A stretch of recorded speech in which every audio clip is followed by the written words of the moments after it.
હરિઓમ વિદ્યાર્થી મિત્રો, આજે આપણે ધોરણ 5 વિષય પર્યાવરણ બરાબર એમાં આપણે 14મો પાઠ જ્યારે ધરતી ધ્રુજી ઉઠી. હવે તમે 5મા ધોરણમાં છો, ધરતી ક્યારે ધ્રુજેલી જોઈ છે? ક્યારે ધ્રુજી હતી? બોલો જી મંથનભાઈ. ધરતીકંપ આવે ત્યારે. તે ધરતીકંપ જોયો એમ પૂછ્યું મેં. ધરતી ધ્રુજેલી જોઈ છે એમ કહું છું. લોકડાઉનમાં એક વખત થોડોક જ આવ્યો હતો. માઇનોર આવ્યો તો બરાબર, ત્યારે ખબર પડી હતી. તું શું કરતો તો? હું બેઠો તો સોફામાં. સોફો હલવા માંડ્યો તો એમ જાતે? ના, હું બારીઓ હલતી હતી. બારીઓ હલતી હતી. ઓકે, તો ધરતી ધ્રુજે એટલે કે ભાઈ ધરતીકંપ, ભૂકંપ, આ બધા શબ્દો તમે સાંભળ્યા હશે કદાચ તમારા વડીલો પાસેથી, બરાબર ને? મમ્મી કે પપ્પા કે કાકા કે દાદા એની પાસેથી તમે તમારા આ શબ્દો સાંભળેલા હશે કે ભાઈ ધરતી ધ્રુજે છે અથવા તો ભાઈ ધરતીકંપ આવ્યો છે. હે, તો આ જે વસ્તુ થાય છે એ કેવી વસ્તુ છે? કુદરતી વસ્તુ છે. કેવી છે? કુદરતી. એને બીજું કયું નામ આપવામાં આવ્યું છે? આપત્તિ. શું કહેવામાં આવે? આપત્તિ. આપત્તિ.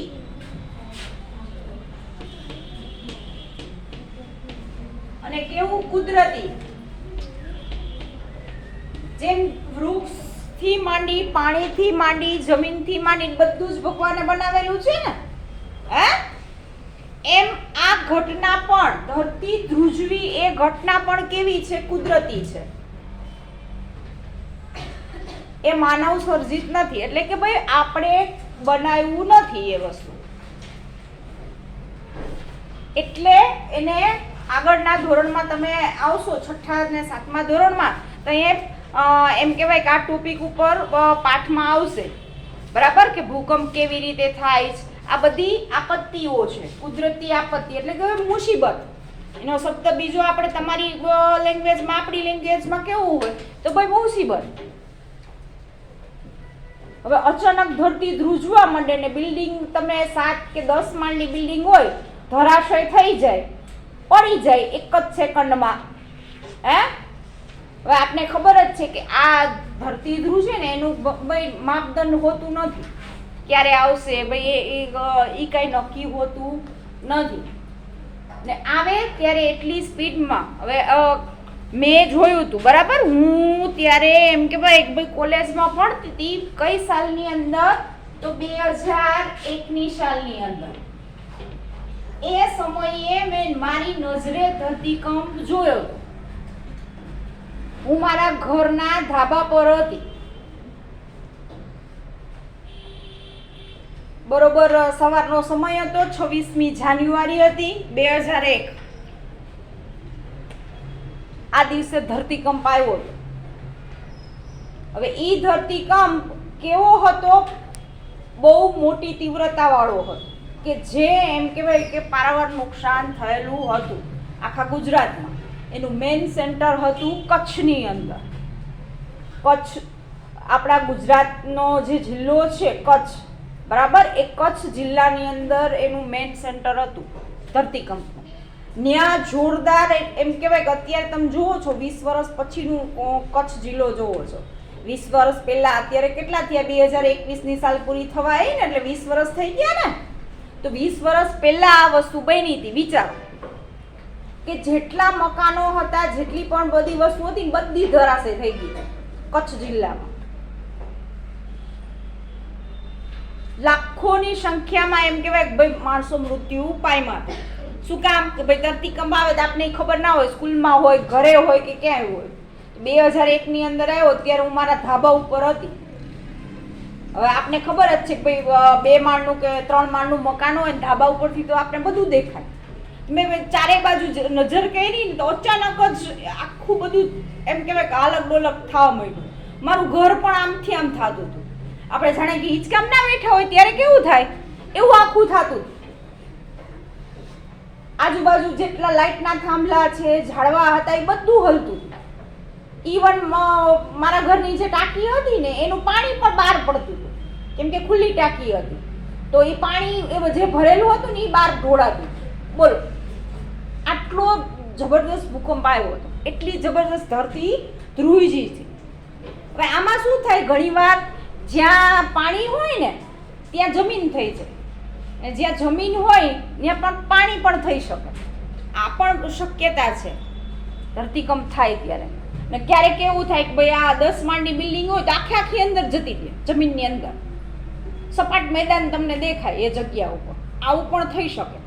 અથવા તો કોઈ પડી જાય.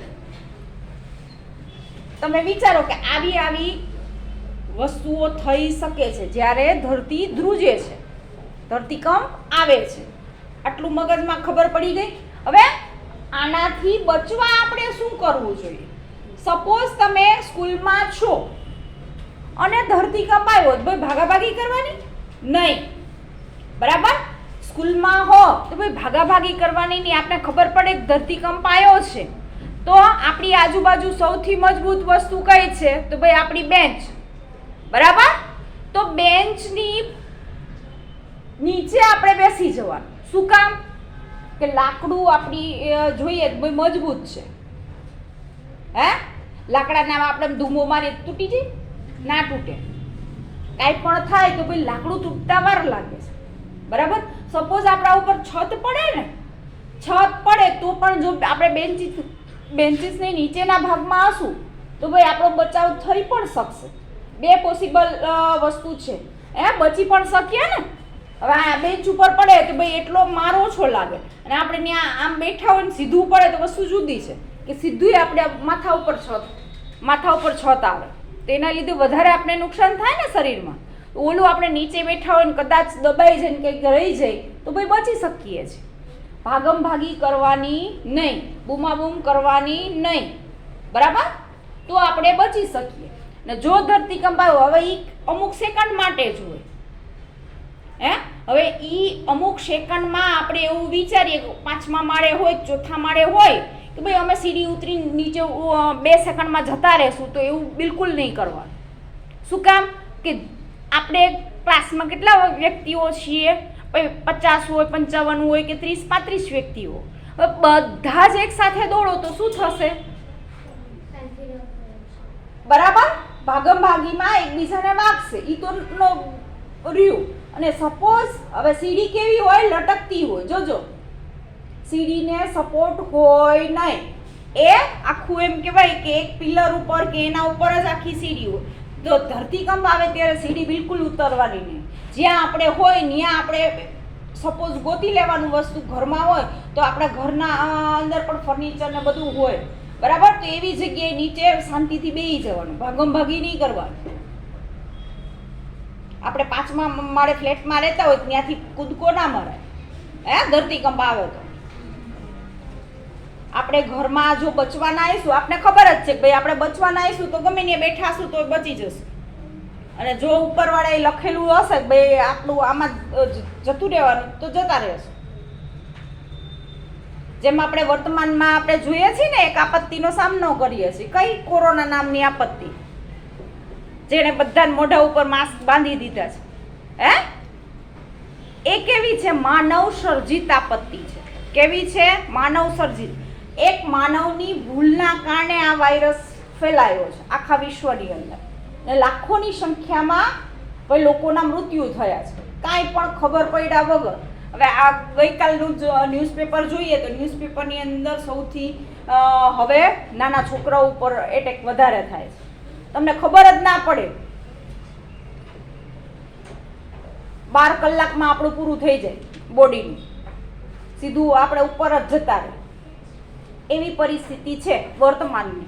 અને એ પરિસ્થિતિમાંથી આપણે બહાર નીકળવાનું છે. ભાઈ સાવધાની જે રાખવાની છે રાખવાની છે, બરાબર? તો અહીંયા ધરતીકંપ પાઠ આપણે જોઈએ. જ્યારે ધરતી ધ્રુજે છે ત્યારે ખરાબ સ્વપ્ન હતું, મદદ, મને બચાવો, હાહાકાર, દરેક જગ્યાએ બૂમાબૂમ, રાડારાડ થતી હતી. ધરતી હલતી હતી અને લોકો ચારે બાજુ દોડતા હતા. મોટેથી બૂમ પાડી હું ઉઠી ગયો. મારી બૂમ સાંભળી મારી માતા પણ ઉઠી ગઈ. તે દોડતી આવી અને મને જોરથી પકડી લીધી. ને તે એવું ખરાબ સ્વપ્ન હતું કે ધરતીકંપ આવ્યો અને 18 વર્ષથી વધારે સમય થઈ ગયો હતો, પરંતુ નિંદ્રામાં હજુ પણ ધરતી હલતી અને ધ્રુજતી અનુભવું છું. હું જસમમાં છું. હું ગુજરાત રાજ્યના કચ્છ વિસ્તારમાં રહું છું. જ્યારે ધરતીકંપ આવ્યો ત્યારે હું 11 વર્ષની હતી. હવે આ પાઠના કોણ કોણ કયા કયા વ્યક્તિ છે? તો પહેલું આપણે નામ આવ્યું. કયું નામ આવ્યું? કોણ કહેશે? જસ્મા. બરાબર. જસ્મા નામની છોકરી છે. એને આ ભાઈ ખરાબ સપનું જોયું. ભાઈ ધરતી ધ્રુજે છે. કચ્છ જિલ્લાની અંદર રહે છે. હમણાં મેં તમને જે વાત કરી ને એ ગુજરાતની અંદર સૌથી રિસ્કી જિલ્લો હોય તો ભાઈ કચ્છ જિલ્લો છે, જ્યાં વારંવાર ધરતીકંપ આવે છે. બરાબર. અત્યાર સુધીમાં એમ કહેવાય કે મને યાદ છે ત્યાં સુધીમાં 2 કે 3 વાર નોંધાઈ ચૂક્યા છે બહુ વિનાશક ધરતીકંપ. અહીંયા એ જ મેં કીધું 26મી જાન્યુઆરીના દિવસે જે ધરતીકંપ આવ્યો હતો ને એ જ ધરતીકંપ વિશે અહીંયા પાઠમાં આપને કીધેલું છે. બરાબર. જે ધરતીકંપનો અનુભવ મેં કરેલો છે. આપણે આગળ જોઈએ. તે 26મી જાન્યુઆરી 2001નો દિવસ હતો. ગામમાં દરેક બાળકો અને ઘરડા લોકો શાળાના મેદાનમાં પર પરેડમાં જોવા ગયા હતા, ભેગા થયા હતા. અચાનક મેદાનમાં હલવા લાગ્યું. લોકો ડરી ગયા અને અહીં તહીં દોડવા લાગ્યા. કોઈને ખબર ન હતી કે શું થઈ રહ્યું હતું અને શું કરવું. બધે જ એમ કહેવાય કે ગભરામણ હતી. હવે મેં તમને કીધું ને કે 26મી જાન્યુઆરી હતી. બરાબર. હવે 26મી જાન્યુઆરી હોય એટલે મોટા ભાગની શાળાઓમાં સવારના સમયે ધ્વજવંદન કાર્યક્રમ થતો હોય. બરાબર. તો એમ અહીંયા એમ કહેવાય કે જસ્માની સ્કૂલમાં પણ આવી જ પરિસ્થિતિ હતી કે ભાઈ ગામના બધા જ લોકો છે એ ભેગા થયા હતા અને અચાનક હવે આપણે અત્યારે ધરતીકંપ આવે તો તમે પહેલી વાર જોશો. બરાબર. પણ મારા જેવડા મારી ઉંમરના જેટલા લોકો છે એ ધરતીકંપ બીજી કે ત્રીજી વાર જોશે. મારા કરતાં મોટી ઉંમરના હશે એ પણ બીજી વાર કે ત્રીજી વાર અનુભવ કરશે. શું કામ? કે ભાઈ આ વસ્તુ અમે નાનપણમાં જોઈ છે. હવે આપણે એકવાર જોઈએ એ વસ્તુ ભૂલીએ છીએ ક્યારે? નથી ભૂલતા. હવે એકવાર આપણને ખબર હોય કે ભાઈ આનાથી આપણે દાઝી ગયા હતા તો એ વસ્તુ આપણે ભૂલશું નહીં, કે આનાથી આપણે વાગ્યું હતું તો એ વસ્તુ આપણે ભૂલીશું નહીં. તો અહીંયા 26મી જાન્યુઆરી હતી અને આખા ગામના લોકો પરેડ જોવા માટે એકઠા થયા હતા. ક્યાં? તો ભાઈ સ્કૂલની અંદર. હવે આપને ખબર છે 26મી જાન્યુઆરીની અંદર આ દિવસ સ્વતંત્ર દિવસ આપણે ઉજવીએ છીએ. ભાઈ તે દિવસે પરેડનો કાર્યક્રમ દરેક શાળામાં હોય જ છે, દરેક જગ્યાએ. બરાબર. જેટલા પણ આપણે જોઈએ કે ગવર્મેન્ટ ઓફિસ હોય કે સ્કૂલ હોય કે શાળા હોય તો એની અંદર આવા કાર્યક્રમો આપણે જોવા મળે છે. તો એવી રીતે અહીંયા પણ હતો. થોડી જ મિનિટોમાં અમારું ગામ જમીનદોસ્ત થઈ ગયું હતું. પડી ગયેલા ઘરમાં પથ્થરો, કાંકરા અને લાકડા નીચે અમારી બધી વસ્તુઓ જેવી કે કપડાં, ઘડા, અનાજ, ખોરાક અને દટાઈ ગયા હતા. તે સમયે દરેક વ્યક્તિએ 2 બાબત વિશે એ વિચારતી હતી. જે લોકો દટાયેલા હતા તેમને બચાવવા અને દબાયેલા લોકોને સારવાર કરવી. ગામના દવાખાને પણ નુકસાન થયું હતું, પણ લોકો ગંભીર રીતે ઈજાગ્રસ્ત હતા. ડોક્ટરે ગામના લોકોની મદદથી ઘવાયેલા લોકોને સારવાર આપી. હવે આવી કાંઈ પણ કુદરતી આપત્તિ આવે તો એ સમયે આપણે આપણું વિચારતા હોઈએ છીએ કે ભાઈ અમારું શું થશે. હવે તમે વિચારો કે આખું ગામ ધરાશય થઈ ગયું હતું. હવે એમાં જેટલા લોકો ઘરે હતા એ દટાઈ ગયા હતા, જેટલાને વાગ્યું હતું તો એને સારવાર કરવી, એને પહોંચાડવા એ ખૂબ મહત્વની વસ્તુ બની જાય છે. હવે એ સમય તમે વિચાર કરો કે ભાઈ દવાખાનાને ઈજા થઈ ગઈ તો ડોક્ટર ગામના લોકોની મદદ લઈ અને ભાઈ એને બચાવવાનો પ્રયત્ન કર્યો, જેને વાગ્યું છે, લોહી નીકળ્યા છે, ભાઈ એને સારવાર કરીએ, આપણે એને બચાવી શકશું? જે ગંભીર રીતે ઈજાગ્રસ્ત હતા, હવે આપણે ખબર છે કે મકાન પડ્યું હોય તો મકાનમાં પડ્યું હોય દટાઈ જાય આપણે, બરોબર ને? હવે તો એમાં સપોઝ આપણે બચી ગયા તો ભાઈ આપણી સારવાર કરવી પડે ને. હાથ ભાગી ગયો હોય, પગ ભાગી ગયો હોય, માથામાં વાગ્યું હોય, માથું ફૂટ્યું હોય, આવું વસ્તુ આપણે કરવી પડે. તો એ જ રીતે જસમાના ગામના લોકોએ ભાઈ આ રીતે બધાને મદદ કરી અને ગંભીર જે લોકો હતા એની સારવાર કરી. આમ ગામમાં 6 લોકો મરી ગયા. મારા નાનાજી પણ પડી ગયેલા, ઘરની નીચે દબાઈ ગયા હતા. મારી માતા રડ્યા કરતી હતી. મારી માતાએ જોઈને હું પણ રડતી હતી. આખું ગામ દુખી અને વ્યાકુળ હતું. મોટા બાપુજી જે અમારા ગામના સરપંચ છે તેમના ઘરે ને વધુ નુકસાન થયું ન હતું. તેમણે તેમની વખારમાંથી બધા માટે ચોખા, ઘઉં આપ્યા. ઘણા દિવસો સુધી ગામની મહિલાઓએ મોટા બાપુના ઘરે ભેગા મળી રસોઈ કરી અને બધાને જમાડ્યા. કલ્પના કરો કે ઠંડીના દિવસો અને એમાં પણ ઘર વગર, ડર અને ઠંડીના કારણે અમે રાત્રે ઊંઘી શક્યા ન હતા. દરેક સમયે ચિંતામાં રહેતા કે ફરી ધરતીકંપ આવશે તો. આજે 2001નો ધરતીકંપ આવ્યો હતો ને, એ પછી રાતે કોઈ ઘરમાં સુવા નહોતું જતું. વિચાર કરો, અમે પણ રાતે બીક લાગતી હતી કે ઘટના આપણે ખબર છે કે એકવાર આપણે ઊંઘ આવી જાય તો ઊંઘમાં આપણે ખબર પડતી નથી. તો લોકો શું કરતા હતા, જે ખુલ્લા મેદાન હોય ને, ખુલ્લા મેદાનની અંદર ખાટલા પાથરીને ભાઈ લોકો સૂતા હતા. શું કામ? કે ભાઈ ખુલ્લા મેદાનમાં આપણે કાંઈ થાય નહીં. આજુબાજુ આપણે ખબર જ છે કે ભાઈ ખુલ્લા મેદાનમાં કશું ના હોય ભાઈ આપણે કશું થવાનું નથી. તો મોટા ભાગના લોકો એમ કહેવાય કે ભાઈ કાપોતાનું ફળિયું હોય ભાઈ એ ફળિયામાં સૂતે. રાતે ઊંઘ પણ ના આવતી, લોકોને બીક લાગતી કે ફરી ધરતીકંપ આવશે તો. સ્કૂલોથી માંડીને બધી જ વસ્તુઓ બંધ કરી દેવામાં આવી હતી. જેમ અત્યારે આપણે બંધ હતી ને 2 વર્ષથી, આપણે બધા ડરતા હતા ને ભાઈ કોરોના મને થઈ જાય તો. જેમ અત્યારે આપણે ડરીએ છીએ એમ જ 2001ની અંદર લોકો ભાઈ ડરતા હતા કે ફરી ધરતીકંપ આવશે તો. જો આપણે ઘરમાં હશું, ઘર પડી જાય તો આપણે ડરાઈ જશું, મરી જશું. બધાને મરવાની બીક લાગે છે. લાગે છે બધાને? વાગવાની બીક લાગે, પડવાની બીક લાગે, આ બધી આપણે બીક લાગે છે. એમ અહીંયા પણ ગામના લોકોને એમ કહેવાય ભાઈ બીક લાગતી હતી. પછી બીજી વસ્તુ શું કરતા તમે જોયા ગામના લોકોને?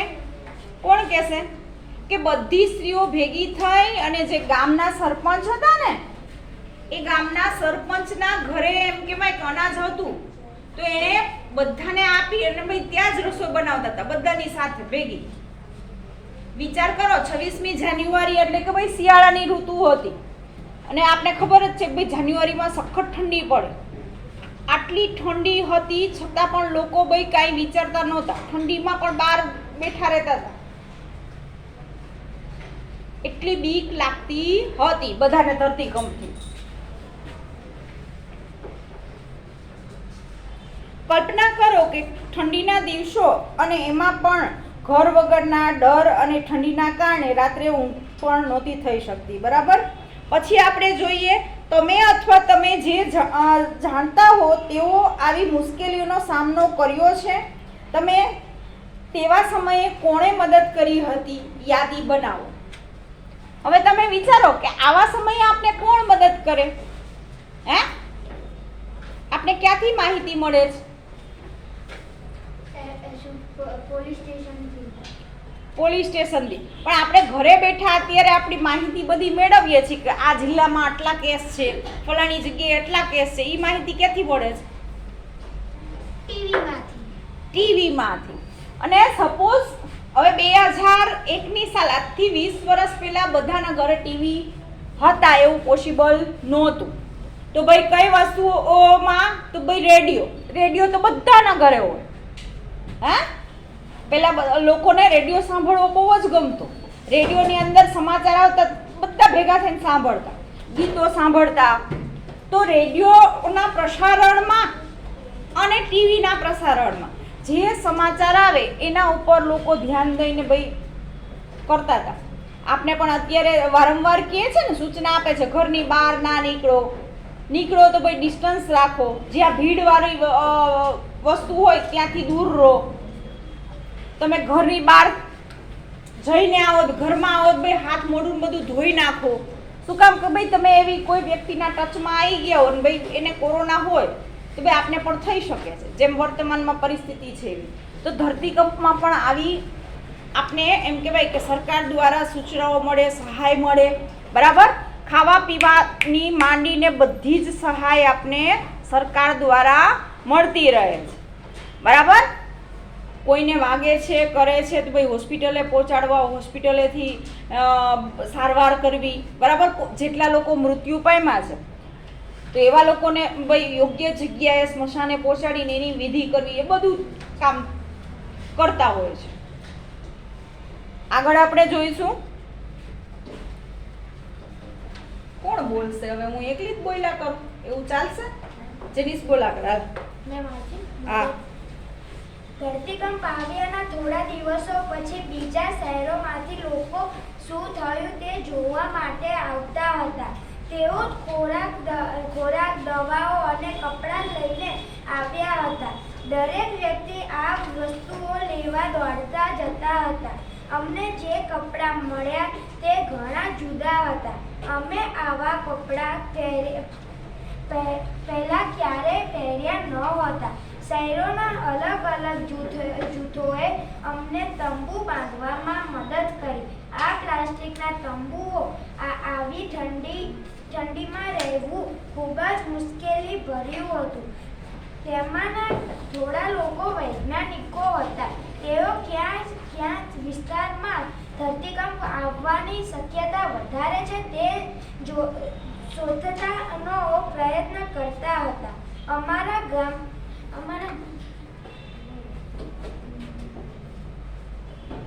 હવે તમે જુઓ કે ધરતીકંપ આવ્યો ના થોડા દિવસો પછી બીજા શહેરોના લોકો શું થયું તે જોવા માટે આવતા હતા. હવે વિચારો કે મેઇન સેન્ટર કચ્છની અંદર હતું, બરાબર. તો કચ્છની અંદર વધારે નુકસાન થયું હતું, બરાબર. ઈ સિવાય પણ હવે કચ્છ જિલ્લામાં, અમારું તો કચ્છ જિલ્લામાં ગામ નહોતું, અમારું રાજકોટ જિલ્લામાં ગામ આવે, બરાબર. અમદાવાદ જિલ્લાની અંદર પણ એટલું નુકસાન થયું. રાજકોટ જિલ્લામાં પણ આપણે કચ્છથી રાજકોટ નજીક થાય જિલ્લો, તો ભાઈ એ જિલ્લાની અંદર પણ એટલી ધ્રુજારી આવી. એની તીવ્રતા જેમ જેમ ધરતીકંપ જ્યાં સેન્ટર હોય ને, અહીંયા ધ્યાન દરેકનું, જ્યાં એમ કહેવાય મેન એનું સેન્ટર હોય, બરાબર. ધરતીકંપ થવાનું જ્યાં હોય પોઈન્ટ, આપણે જેમ એક જગ્યાએ સિંદરી બમને તમે ફોડો છો, જ્યાં ફોડો હોય ત્યાં કેવો અવાજ થાય, પણ દૂર દૂર સુધી સંભળાય ને. એમ ધરતીકંપ જ્યાં થયો હોય ત્યાં વિનાશક થયો હોય, બરાબર. પણ એની અસર તમને અમુક અંતર સુધી જોવા મળશે. તો આખા ગુજરાતની અંદર એમ કહી શકાય કે ભાઈ એની અસર આપણે જોવા મળી હતી 2001ની અંદર, બરાબર. પછી લોકો શું કરતા હતા? થોડા લોકો વૈજ્ઞાનિક હતા, તેઓ કયા વિસ્તારમાં ધરતીકંપ આવવાની શક્યતા વધારે છે એ વસ્તુ શોધવા માંડ્યા. ગામના લોકો તેમની સાથે ઘણી વખત વાત પણ કરતા હતા, બરાબર. હવે કેવી પરિસ્થિતિ થઈ હતી ધરતીકંપમાં, તો એ આપણે જેણે મેં દાખલા તરીકે અનુભવ કર્યો તો તમને કહું છું, બરાબર ને? વસ્તુ સમજાય છે? એ જ રીતે 2001ની અંદર જેણે જોયો તો એ બધા પાસે લોકો પાસે ભાઈ જે વૈજ્ઞાનિકો હોય એ પૂછતા હતા કે ભાઈ ધરતીકંપ આવે તો શું થાય, કેવી પરિસ્થિતિ થાય, કેવો અવાજ આવતો હતો, તમારી આસપાસ કેવી વસ્તુ થતી હતી. જેમ આપણે ડૉક્ટર પાસે જઈએ છીએ, ડૉક્ટર આપણે પૂછે છે ને માથું દુખે છે, હાથ દુખે, પગ દુખે છે, શું કામ? કોઈ બીમારી જાણવા માટે, અને પછી આપણે દવા આપે છે. તો અહીંયા પણ પરિસ્થિતિ એવી થાય કે ભાઈ જે પરિસ્થિતિ છે એને આપણે જેનો અનુભવ કર્યો છે એને પૂછવાનું, તો આપણે સોલ્યુશન કાઢી શકીએ. આગળ બોલ.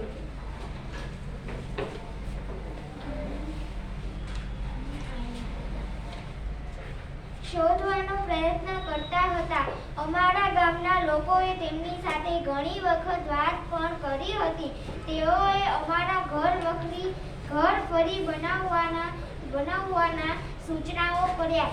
ઇન્જિનિયરો અને સ્થપતિઓ, આર્કિટેક્ટ્સ એ અમને ઘર માટે ખાસ પ્રકારની રચનાઓ બતાવી. તેઓએ કહ્યું, આ રચનાથી ધરતીકંપમાં ઘરને વધુ નુકસાન થશે નહીં.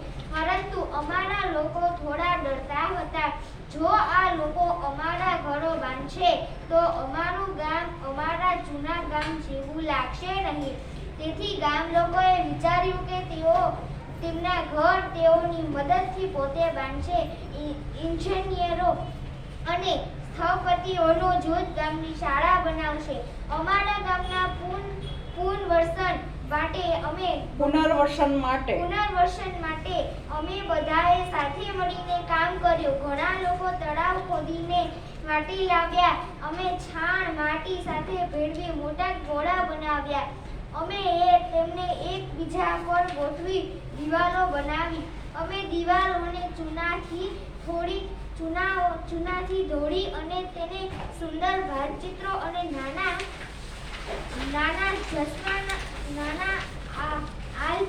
આભલાથી શણગારી.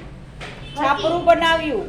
અમે છાપરું બનાવ્યું. હવે અમારું ઘર રાત્રિના અંધારામાં હીરાની જેમ ચમકતું હતું.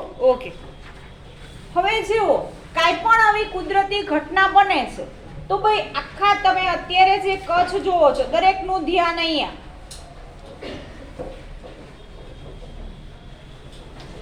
અત્યારે કચ્છની જિલ્લાની અંદર તમે બધા ઘરના એક પણ ઘર બચ્યું નહોતું. 2001ની અંદર એક પણ ઘર ઊભું નહોતું. બધા ઘર ધરાશય થઈ ગયા હતા એ જિલ્લાની અંદર. એ અત્યારે તમને ઊભા થયેલા જોવા મળે છે. તો એમાં કોનો સહયોગ હતો? ભાઈ ગામવાળા લોકોનો, બરાબર. એ ઉપરાંત સરકારે પણ સહાય કરી હતી. તમે જુઓ છો ગામના લોકો શું કરે છે, ઘણા તળાવ ખોદ્યું, બરાબર, ઘણા માટી લઈ આવ્યા, બરાબર, એમાંથી દિવાલો બનાવી. પછી તમે જુઓ દિવાલોને ચૂનો લગાવ્યો.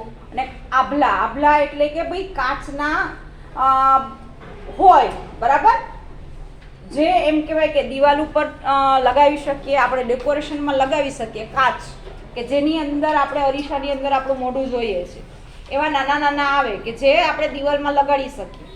તો એવા કાચથી એમ કહેવાય કે દિવાલો શણગારી લોકોએ પોતાનું ગામ ફરી ઊભું કર્યું. સ્કૂલ ઊભી કરી. જાહેર જે વસ્તુઓ હતી આપણે ખબર છે, સરકારી દવાખાનું હોય, સરકારી સ્કૂલ હોય, શાળા હોય, પછી ઇવન કોઈ એવો હોલ હોય કે જેની અંદર સાર્વજનિક બધું કામ થતા હોય. આપણા સમાજનો આપણે લગ્ન પ્રસંગ કરવા માટેનો હોલ રાખીએ છીએ ને, એવા હોલ કાંઈ પણ હોય તો એ બધી વસ્તુ કેવી બધા જ યુઝ કરતા હોય. એ બધું જ ગામના લોકોના સહયોગથી ફરી એનું પુનર્વસન કર્યું. ધરતીકંપ પછીની સ્થિતિ કેવી હતી એવું પૂછવામાં આવે તો આ રીતે ગામના લોકોના સહયોગથી આપણે એમાં સુધારો કરી શક્યા. તો આ વિડીયોની અંદર અહીંયા સુધી. આગળની માહિતી આપણે આગળ જોઈશું.